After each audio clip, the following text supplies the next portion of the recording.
NORSCA is a rush faction. Greenskins are also a rush faction.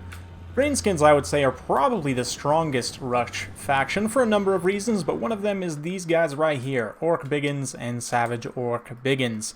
So, in that case, why fight fire with fire when you could go a different way? So, here today, a replay from Way, featuring NORSCA against Greenskins, and what he's got here is a kind of hit-and-run skirmish / kite build. We've got some Horsemasters here, Marauder Horsemen, a couple of Skin Wolves, all overloaded on the left flank, with Wulfric and a Shaman Sorcerer Lore of Fire, a couple of throwing axes as well in the back.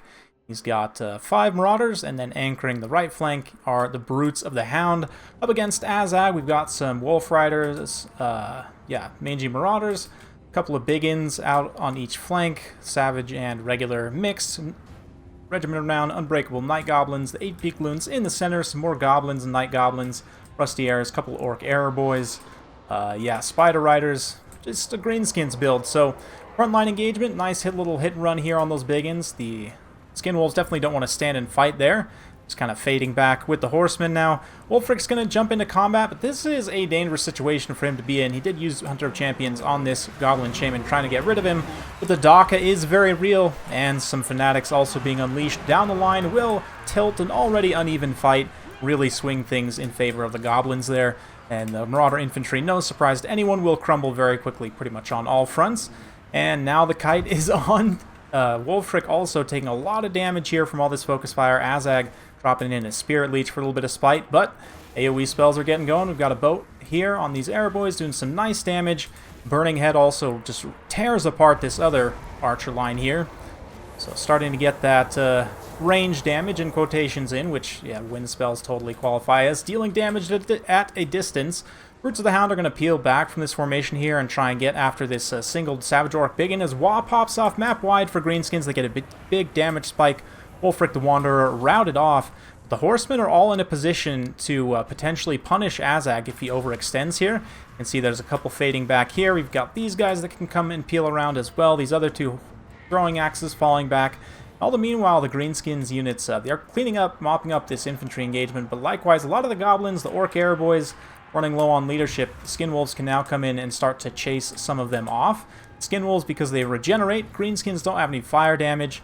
One of the main weaknesses of NORSCA is not present, so Skin Wolves do operate very effectively here. Greenskins also don't have a lot of magic damage either, which Skin Wolves, of course, rely on physical resistance for the most part. Azag does in fact overextend though, and actually drops down into combat, quickly gets surrounded by horsemen, and this is just not where he wants to be. The Horsemasters in particular will be pretty decent in a surround like this, not to mention Wulfric is going to come back from rout, immediately turn around and drop this Hunter of Champions here, and then these couple of Horsemasters that are keeping Azag pinned are going to pay dividends.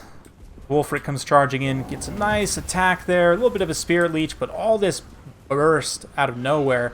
Of course, Hunter of Champions also debuffing armor, just straight up kills Azag. So just like that, the Greenskins forces are kind of spread out. Lord is down, and now is the time for NORSCA to start punching back hard. So Skin Wolves are going to come in on the side here with the Shaman Sorcerer Lore of Fire.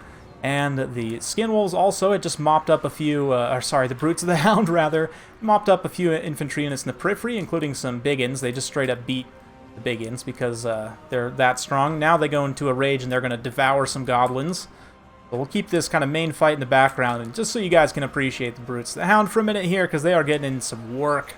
Just cleaving models left and right here. Once they're finished, satiating their bloodlust against these Goblins, they'll come back to the main fight. Meanwhile, Wulfric's recovering.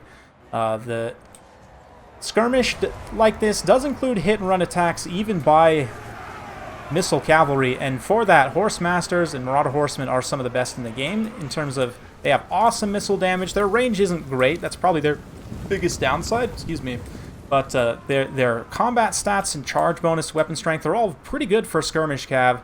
Especially the Horsemasters at 50 armor as well. A little bit tankier than most Skirmish Cav. I believe like Illyrian Reavers also, but Illyrian Reavers, of course, much less health than the Horsemasters. Horsemasters are meaty and have medium armor, so all that works in their favor here. They're able to see off some of the Mangy Marauders and other Skirmish Cav elements for the Greenskins, starting to use up the last of their ammunition. Wolfric still has a tiny bit of HP left. Point blank blast by the Gobbo. Misses. He went for the 360 no-scope headshot on Wolfric and just straight up missed. Tell me how that happens, Gobbo. And just like that, what initially seemed like a crumpin' for NORSCA gets turned around pretty quickly with the loss of Azag and that nice little counter rush there. Now the skirmish cav can kind of peel, start to chase units off like these skin wolves have been as well. Yeah, the fire interaction is an interesting one in this matchup. I see people sometimes try and bring the ice trolls in this matchup, which I don't necessarily love that pick. Ice trolls are okay, but their leadership's not amazing, and I like the mobility of skin wolves here, especially given that Greenskins can go with a very kind of light cav-centric build. And in this matchup, again, my thought process is the easiest way to beat Greenskins for NORSCA is to not play like a rush faction, to play like, I don't know, more like a Wood Elves or something, where you don't fight their strength with you know, what you perceive as your strength, because in fact they just do it better than you. You're going to get smashed in the face most of the time. Instead, play more cunning, more wily, like a Beastman or a Wood Elf in that hit and run kind of kiting style, never really taking a fair engagement. That's how Wei has managed to pull it off here. Of course, there were no you know, stone trolls, some other potential units that would have been good here. Azag also pretty decent lord, but as shown there, can be very squishy if you make a mistake with him. Somebody like Rom the Pronch obviously would be a little bit tougher, but then again, might still have the tools to deal with it. That's why you play the games. This is basically over now. Hit army losses here. Just waiting for the Greenskins player to throw in the towel. But yeah, the horsemen here carrying the day pretty convincingly. Marauder infantry just getting absolutely stepped on by orcs and goblins alike. But Brutes the Hound actually just about paying for themselves and managing to get rid of a few key units in the kind of periphery as well, including some of these Savage Biggins, who actually did pay for themselves. Orc Biggins did not, interestingly enough. Neither did the other Savage Biggins. So, you know, a lot of people really don't like Biggins. I think they're fine. Here, they actually didn't pay for themselves. Neither did the Orc Boys, largely. The Rustiers did. The Light Cavalry actually does pretty decent here. As a whole, especially the Skirmish Cav, this is why I often say you just want to take 6 Skirmish Cav against most factions as Greenskins, because you can and because they're very cheap and cost effective. And I think here, like, this kind of kiting Norskin style does have a little bit of a hard time with mass Greenskins skirmish. Like, you have to have some extra tools, and I think Wei potentially here with the Skin Wolves kind of combined would have had what it takes to take it on. I don't know for sure, but Beasts of Tashnar definitely help in that regard, kind of even the light cavalry engagement. But it's interesting, you know, the Air Boys and so on.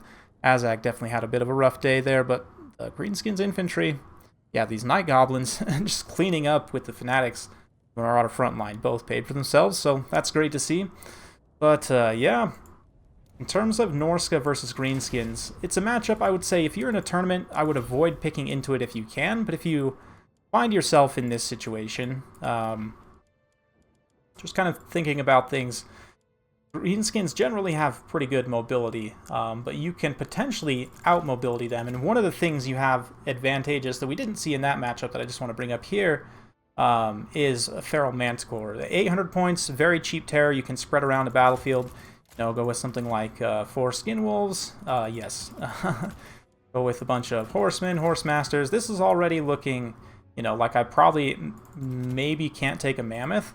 Could take Wolfric on a horse or even on foot. But Throg also in this situation, maybe not terrible. He does have regeneration and frostbite as well, relatively tanky. Yeah, you can kit him down to be relatively cheap as well. And from here, we could just take some more meat shields. You are lacking the Brutes of the Hound. You could come in here, maybe switch up some costs. And I, of course, don't have a caster, but maybe we do actually cut one Skin Wolf here. And against Greenskins, definitely Lore of Fire is what you want to be at. Burning Head pretty much is the best, so you should spend most of your Winds of Magic on that. And then maybe take, I don't know, one of these other spells, whatever you'd like. More or less. But yeah, something like this, I don't know, just kind of spitballing here. I'd need to maybe refine this build a little bit more. But just the Manticores are definitely a tool. The Manticores plus Skin Wolves is something I actually personally haven't tried a ton against Greenskins, but just on paper looking at it, Seems like it would work pretty well.